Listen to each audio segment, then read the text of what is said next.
तो बच्चों इस वीडियो के अंदर हम करेंगे क्लास 10th के चैप्टर नंबर 7 कोऑर्डिनेट ज्योमेट्री की एक्सरसाइज 7.2 का क्वेश्चन नंबर 8। तो क्वेश्चन नंबर 8 में हमें क्या दिया है देखते हैं। इसमें दिया है if A and B are -2, -2 and 2, -4 respectively. इसके अंदर बताया है कि ए और बी दो पॉइंट्स हैं। Find the coordinates of P. P point के कोऑर्डिनेट्स को पता करिए। ए पी वाली जो लाइन सेगमेंट है वो 3/7 है ए बी की, and P lies on the line segment A B. और पी वाला जो पॉइंट है वो ए बी लाइन के ऊपर ही लाए करता है। तो इसमें क्या समझाया है उसको आप फिगर से समझो। फिगर के अंदर हमसे बताया है कि मान लीजिए दो पॉइंट है आपके पास। एक पॉइंट है ए वाला और उस ए पॉइंट के जो कोऑर्डिनेट्स हैं वो कितने दिए हैं, वो है -2, -2। और एक बी पॉइंट है, बी पॉइंट के कोऑर्डिनेट्स कितने हैं, वो है 2, -4। ठीक है। अब हमें पी पॉइंट के कोऑर्डिनेट बताने हैं और पी पॉइंट कहां पर है उसके लिए इसने बताया था पी पॉइंट जो है वो ए बी लाइन सेगमेंट पर ही आ रहा होगा, लेकिन ए पी वाली जो साइड होगी वो ए बी साइड का 3/7 बैठेगा। 3/7 का मतलब क्या है, जैसे अगर मान लीजिए यहां से यहां तक ये ए पी वाला हिस्सा है तो ये ए पी जो है ये तीसरा हिस्सा है इस पूरी की पूरी लाइन का। अगर मान लीजिए ए बी लाइन जो है वो 7 सेंटीमीटर की है तो ये यहां से यहां तक कितना है, 3 सेंटीमीटर। ठीक है, मतलब टोटल 7 सेंटीमीटर में से 3 टुकड़े इसके पास हैं। तो अब हम इसको कैसे निकालें, पी पॉइंट के कोऑर्डिनेट हमें फाइंड आउट करने हैं। तो पी पॉइंट के कोऑर्डिनेट्स को निकालने के लिए आपको सेक्शन फॉर्मूला लगाना पड़ेगा। सेक्शन फॉर्मूला कैसे लगेगा, हमें एम और एन का रेशो चाहिए। एम और एन मतलब जैसे ये ए पी है और ये पी बी है, इन दोनों का रेशो चाहिए। लेकिन हमें क्या दे रखा है, हमें दे रखा है A P equal to 3/7 A B. तो आप एक चीज ध्यान से देखो कि इसके अंदर जब ये पूरी की पूरी ए बी जो है ये 7 की है और ए पी जो है ये कितने की है, 3 की, तो ये पी बी कितने की बचेगी, ये 4 बचेगी। मतलब समझो जैसे ये दे रखा है कि हमारे पास है we have A P equal to 3/7 A B. ध्यान से समझना। अब ये जो 7 है इसको तो इधर ही छोड़ दो, इस ए बी को ले आओ इधर। तो मैं इधर ए पी के अपॉन में क्या ले आऊंगा, ए बी। इधर क्या बचा, 3/7। मतलब ए बी जो पूरी वाली साइड है, ये पूरी की पूरी जो साइड है इसके पास 7 टुकड़े हैं। मान लीजिए टोटल कितने हैं, 7। तो ए पी के पास कितने हैं, उनमें से 3 हैं। तो पी बी के पास कितने बचेंगे, 4। तो अब ये आएगा कैसे 4, मेन चीज है वो। तो आप क्या काम करोगे, यहां पर क्रॉस मल्टीप्लाई कर लो। क्रॉस मल्टीप्लाई करने से पहले भी आप चाहो तो इसमें एक चीज देखो कि यहां से यहां तक ये जो पी बी है हमें बस इसकी लेंथ चाहिए। भाई ए पी तो हमें पता है कितनी है, 3। लेकिन हमें क्या चाहिए, हमें चाहिए पी बी। हमें ए बी तो चाहिए नहीं, क्योंकि सेक्शन फॉर्मूला लगाने के लिए एम चाहिए और एन। एन होगा ये वाला रेशो। तो आप इस ए बी को चेंज करके क्या लिख लो, A P plus P B, और फिर उसके बाद क्रॉस मल्टीप्लाई चाहो तो कर लेना। तो यहां पर हम लिखते हैं ए पी के अपॉन में ये जो ए बी है इसको हमने लिख लिया A P plus P B.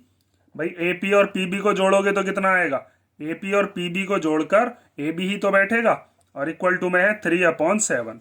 अब क्रॉस मल्टीप्लाई करते हैं। 7 की मल्टीप्लीकेशन किस में होगी, ए पी में, और ऐसे ही इस 3 की मल्टीप्लीकेशन किस में होगी, इसमें A P plus P B में। अब यहां पर 7 ए पी तो ऐसे ही हो गया, 7 ए पी, और इधर 3 की मल्टीप्लाई जब एपी में करेंगे तो 3AP प्लस 3 की मल्टीप्लाई पी में पीबी में करेंगे तो 3PB। अब यहां पर ये भी एपी वाला है, ये भी एपी वाला है, तो इन दोनों को एक तरफ कर लो ताकि ये दोनों के दोनों सॉल्व होकर माइनस हो जाए। ये वाला 3AP इधर आकर कैसा हो जाएगा, माइनस का, और इधर क्या बचा, 3PB। 7AP में से 3AP गए तो कितने बचे, 4AP इक्वल टू क्या है, 3PB। अब उसके बाद क्या करना है आपको, ये जो पीबी है इसको ले आओ इसके अपॉन में। तो हम यहां पर क्या लिखते हैं अब कि 4AP के अपॉन में क्या आ गया, पीबी, और इधर क्या बचा, बस 3 बचा। अब ये जो 4 इधर मल्टीप्लीकेशन का, इसको इधर डिवीजन में भेज दो तो ये हो जाएगा AP upon PB equal to में 3/4। अब आप बिल्कुल ध्यान से समझ गए होगे कि AP वाला जो हिस्सा है वो कितना है, 3, और पीबी वाला जो हिस्सा है वो कितने टुकड़े हैं, वो है 4, और टोटल ए बी कितना था, ए बी था टोटल 7। हमने ये रेशो क्यों निकाला है, क्योंकि सेक्शन फॉर्मूला लगाने के लिए जो हमें एम और एन है उनकी वैल्यू चाहिए। भाई हमारे पास ये वाला है x1, ये वाला है y1, ये है x2, ये है y2। तो हमारे पास इनकी वैल्यू है, एम और एन की वैल्यू हमने निकाल ली। अब सीधा सीधा सेक्शन फॉर्मूला लगा देंगे। वो चीज हम कई सारे क्वेश्चंस में अब तक करते हुए आए हैं। तो अब हम यहाँ पर लगाते हैं सेक्शन फॉर्मूला। तो आप लिखोगे बाय यूजिंग सेक्शन फॉर्मूला। और सेक्शन फॉर्मूला क्या होता है? सेक्शन फॉर्मूला होता है mx2 प्लस nx1 अपॉन में m प्लस n, और फिर इधर होता है my2 प्लस ny1 और अपॉन में m प्लस n। तो हम कौन से पॉइंट के कोऑर्डिनेट्स निकालने वाले हैं? ये जो बीच वाला पॉइंट है जिसने इसके सेक्शन करे हैं उसी को ही हम निकालते हैं, उसी के ही कोऑर्डिनेट्स को हम फाइंड आउट करते हैं।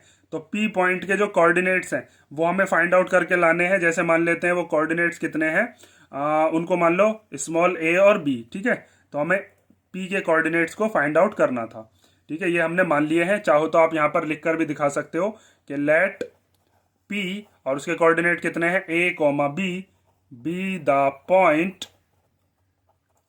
which divides the line segment और कौन सी लाइन सेगमेंट? A B. और किस रेशो में? इन द रेशो 3:4, ठीक है। पहले यहां तक का करोगे, उसके बाद ये वाला और फिर ये वाला, ठीक है। ये आपने सेक्शन निकाला है, इनका मतलब रेशो निकाला है। अब यहां पर वैल्यूज को पुट करना शुरू करते हैं। m की जगह पर क्या रखेंगे? ये हमारा m है, ये हमारा n है। तो m की जगह पर क्या रखेंगे? 3। फिर उसके बाद x2 की जगह पर कितना रखोगे? x2 की जगह पर आएगा 2, प्लस n की जगह पर क्या रखेंगे? 4, और x1 की जगह पर कितना आएगा? माइनस का 2, और अपॉन में m प्लस n आता है, मतलब कि 3 प्लस 4। उसके बाद है my2। तो m की जगह पर कितना रखेंगे? 3। y2 की जगह पर कितना रखेंगे? माइनस का 4, प्लस n की जगह पर कितना रखेंगे? 4, और y1 की जगह पर कितना रखेंगे? माइनस का 2, और उसके अपॉन में क्या है? m प्लस n, मतलब कि 3 प्लस 4। अब इसको सॉल्व कर लो। तो 3 2 जा कितना हो जाएगा? 6, माइनस, क्योंकि यहां पर ये क्या दे रखा है? ये 4 और 2 की जब आप मल्टीप्लीकेशन करोगे तो 4 2 जा कितना हो जाएगा? 8, और ये प्लस और माइनस माइनस हो जाएगा। तो ये हो गया 8 माइनस का, और अपॉन में कितना है? 7। 3 और 4 7 होते हैं। 3 4 जा 12, माइनस का आएगा क्योंकि ये प्लस का ये माइनस का, तो मल्टीप्लीकेशन होके 12 आ गया। ये प्लस और माइनस मिलकर माइनस बना देंगे। 4 2 जा हो जाएगा 8, और अपॉन में कितना है? 7। अब 6 में से 8 को माइनस करोगे तो कितना आएगा? माइनस का 2, और अपॉन में 7। छोटी डिजिट में से बड़ी डिजिट माइनस करते हैं तो माइनस का नंबर आता है। यहाँ पर माइनस माइनस क्या होगा? प्लस। तो प्लस करके कितना आया? 20, लेकिन साइन जो है वो माइनस का ही रहेगा, और अपॉन में 7। तो इसका मतलब जो हमारा रिक्वायर्ड पॉइंट जो था, जो कि हमने क्या था, क्या मान रखा था? a, b। तो a की वैल्यू कितनी है? -2/7, और b की कितनी है? -20/7। तो आप लिख सकते हो देयरफॉर द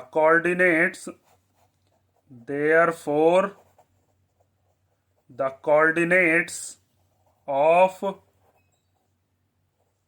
p वो क्या आ गए? -2/7 और -20/7, ठीक है। ये हो गया आपका क्वेश्चन नंबर 8। और इसमें मेन चीज जो आपको ध्यान देने की थी वो यही थी कि हमें ये जो चीज दे रखी है यहाँ पर AP = 3/7 AB, इसको चेंज करके कैसे हम रेशो में बदलें। हमें चाहिए AP रेशो PB, तो उसमें ही हिंट दे रखी होती है गिवन में ही। उसको हमने क्या किया? सीधा सीधा AB को अपॉन में लिया है। AP के पास 3 हिस्से हैं, AB पूरी की पूरी लाइन जो है वो 7 हिस्से की है। तो AP के पास अगर 3 हिस्से हैं तो PB के पास कितने होंगे? 4 हिस्से। और वो चीज हमने यहाँ पर सॉल्व करके भी लेकर आए। तो ये हो गया आपका क्वेश्चन। इसमें अगर कोई डाउट हो तो आप कमेंट करके पूछ लेना, और नेक्स्ट वीडियो में मिलते हैं क्वेश्चन नंबर 9 के साथ।